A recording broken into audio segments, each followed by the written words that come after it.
BJP के senior नेता और महाराष्ट्र के उप मुख्यमंत्री देवेंद्र फडणवीस के घर के बाहर की ये तस्वीरें, ढोल नगाड़ों के साथ में यहां पर जश्न का माहौल, होली यहां पर खेली जा रही है। जश्न का माहौल यहां पर आपको दिख रहा है तस्वीरों में, क्योंकि जिस तरीके से रिजल्ट सामने आ रहे हैं और लगातार ये देखा जा रहा है कि बीजेपी का अहम रोल है और देवेंद्र फडणवीस उन्होंने महत्वपूर्ण भूमिका निभाई है इस जीत में। भारी बहुमत के साथ में बड़ी जीत इसको कही जा सकती है और ये कहा जा रहा है कि महाराष्ट्र में सुनामी आ गई है। और जिस तरीके से बीजेपी का इस पूरे चुनाव में परफॉर्मेंस रहा है, उसको लेकर कार्यकर्ता देवेंद्र फडणवीस को पूरा का पूरा लगभग क्रेडिट दे रहे हैं। कई ऐसे स्लोगन भी यहां पर देखे गए और यहां पर एक बार दिखाऊं कि किस तरीके से यहां पर कार्यकर्ता बड़ी संख्या में पहुंचे हैं, जश्न मना रहे हैं और ये भी डिमांड की जा रही है कि जो मुख्यमंत्री बने वो बीजेपी की तरफ से रहे और उस रेस में सबसे आगे हैं देवेंद्र फडणवीस। और देवेंद्र फडणवीस को लेकर यहाँ पर जयकार के नारे लगाए जा रहे हैं, यानी कि कोशिश यही है कि बीजेपी की तरफ से देवेंद्र फडणवीस को ही मुख्यमंत्री की कमान दी जाए। तो फिलहाल आप सीधा चलते हैं आदित्य के पास। सरिता फडणवीस जी, देवेंद्र फडणवीस की मां, उनके साथ हैं।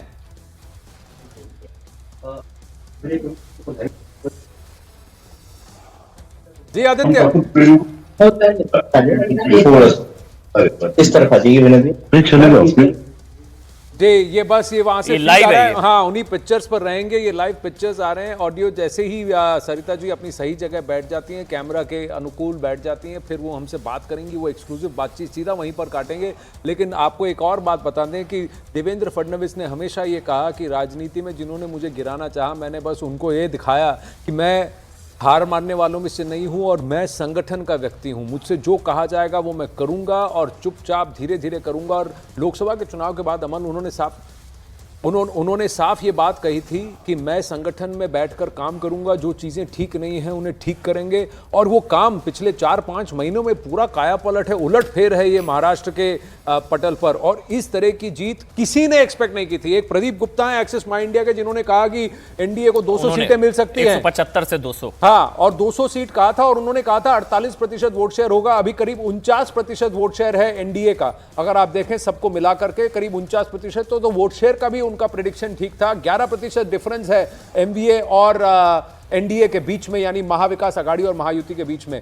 महाविकास आघाड़ी की प्रियंका चतुर्वेदी क्या कहती हैं, आइए सुनाते हैं।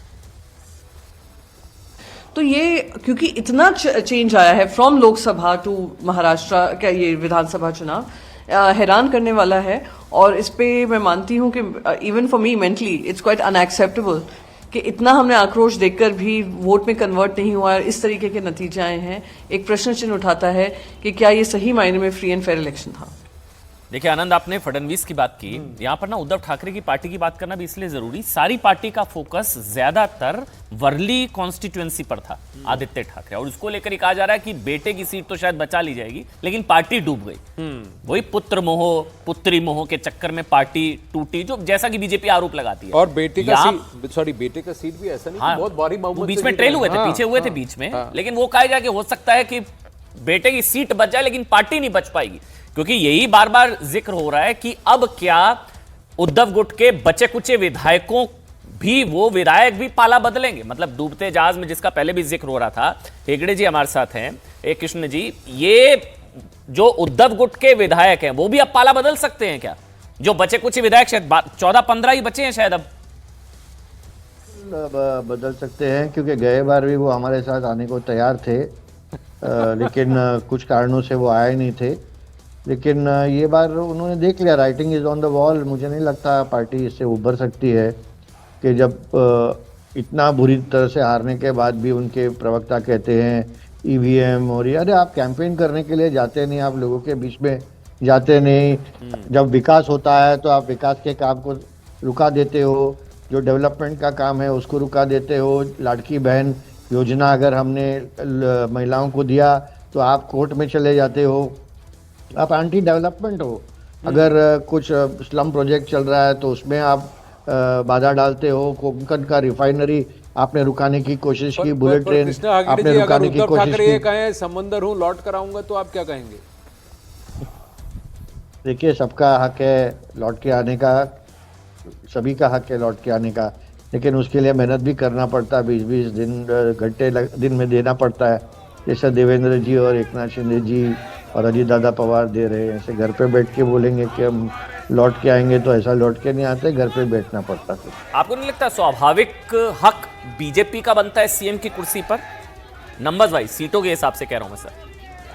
देखिए, गए बार भी उनके पास ज़्यादा सीट था, लेकिन एकनाथ शिंदे जी मुख्यमंत्री बने और उन्होंने अच्छा काम किया। अच्छा काम करने के बाद ये जो इलेक्शन है उनके नेतृत्व में लड़ा गया है, वो तो खुली बात है, और फिर से उन्होंने मेहनत कर कर लोगों को जिताया है। देवेंद्र जी ने भी किया है, अजीत दादा ने भी क्या किया है, तीनों नेताओं ने बहुत ही अच्छा अपना जान लगाकर इलेक्शन जिताई चेहरा है। तो मोदी जी थे।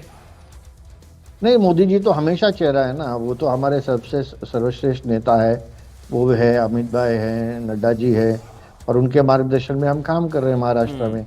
तो मुझे लगता है उसमें कोई संकोच की बात नहीं है।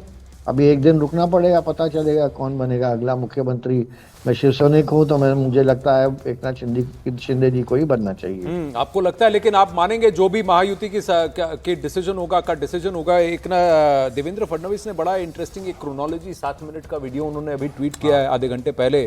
बड़ी इंटरेस्टिंग क्रोनोलॉजी है, उसको चला सकते हैं तो हम देखेंगे कि आपको भी दिखा सकते हैं कि नहीं यहाँ प्रत्यक्ष। दूसरी बात, गुजरात के होम मिनिस्टर हर्ष संघवी ने आदित्य ठाकरे जीत गए, ये अभी खबर आई, जीत चुके हैं। आदित्य ठाकरे जीत गए हैं। यानी कि जो बार बार कहा जा रहा था कि सारा फोकस जो है वर्ली कॉन्स्टिट्यूएंसी पर था, तो बेटा तो जीत गया, बेटे जी तो जीत गए, पार्टी शायद संभवतः हार गई और सारा फोकस आदित्य ठाकरे जीत गए। कृष्णा हेगड़े जी, एक कमेंट आपका। कृष्णा जी, आदित्य ठाकरे जीत गए, लेकिन देखिए वो टफ इलेक्शन था, लेकिन आदित्य ठाकरे जी को हमने एक अच्छा ओपोनेंट दिया। मिलिंद देवरा जी वो कम सीट से हारे हैं, लेकिन आदित्य ठाकरे को वर्ली और मुंबई में सीमित करने में जो हमारी स्ट्रेटजी थी वो कामयाब हुई। आदित्य ठाकरे ज़्यादा घूम नहीं पाए और उसका भी फायदा हमको मिल गया। तो प्रियंका वाड्रा भी जीत गई हैं। प्रियंका वाड्रा तो भारी वोट से जीती है, लेकिन उनका जो वोट विनिंग मार्जिन है वो राहुल गांधी जितना नहीं है, उससे काफी कम है। तो वो भी पूछा जा रहा है कि ये डिफरेंस क्यों आया है वायनाड में। पर दूसरी बात कि हर्ष संघवी गुजरात के होम मिनिस्टर, उन्होंने ट्वीट किया है कि कांग्रेस की हार वाव में भी हो गई है, क्योंकि बीजेपी के प्रत्याशी वहां के बाईपोल में वाव असेंबली बाई इलेक्शन में स्वरूप जी ठाकुर वो जीत चुके हैं। तो कांग्रेस महाराष्ट्र में सबसे पिछलग्गू, कांग्रेस झारखंड में भी पिछलग्गू, उसका परफॉर्मेंस खराब।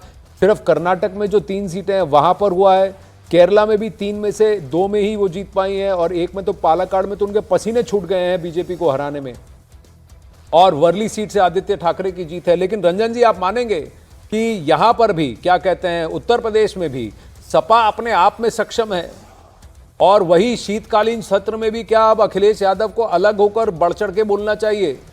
एलओपी की भूमिका क्या सपा बेहतर निभा सकती है?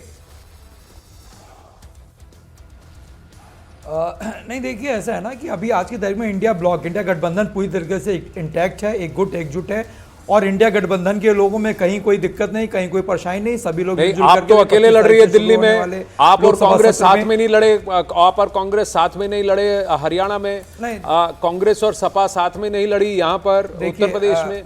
जी देखिए, जो नेशनल ये इंडिया ब्लॉक जो है वो नेशनल लेवल पे बना हुआ है, नेशनल इशूज पे बना हुआ है, लोकसभा में सभी एक साथ हैं, और आप देखिएगा कि आपको हम लोग हर मोर्चे पर जो है, जैसे उत्तर प्रदेश में आप देख रहे जिस तरीके से लोकतंत्र की धज्जियां उड़ाई गई, निश्चित रूप से इंडिया ब्लॉक के लोग इसको क्वेश्चन उठाएंगे लोकसभा में, और हंगामेदार लोकसभा पर जहां आप हारते वहां धज्जियां उड़ गई, जहां आप जीतते वहां धज्जियां नहीं उड़ी, जहां आप हारते वहां धज्जियां उड़ गई, जहां आप जीतते वहां धज्जियां नहीं उड़ी। 2 सीटों पे तो सपा आगे है बाईपोल में, तो उन 2 सीटों पे धज्जियां नहीं उड़ी। मैं पूछ रहा हूं आपसे आनंद जी, आनंद